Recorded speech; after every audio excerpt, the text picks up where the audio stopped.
of day. But now unable ground to right, I grieve she ever saw the light. Ungrateful sins to her I owe, but I these pains can undergo. She tends me like an humble slave, and when indecently I rave, when out my brutish passions break, with gall in every word I speak, she with soft speech my anguish cheers, or melts my passions down with tears. Although 'tis easy to describe, she wants assistance more than I, yet seems to feel my pains alone, and is a stoic in her own.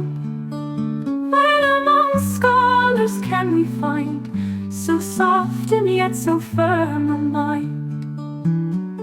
All accidents of life conspire to raise up Stella's virtue high, or else to introduce the rest which had been latent in her breast. Her firmness who could e'er have known, had she not evils of her own? Her kindness who could ever guess, had not her friends been in distress?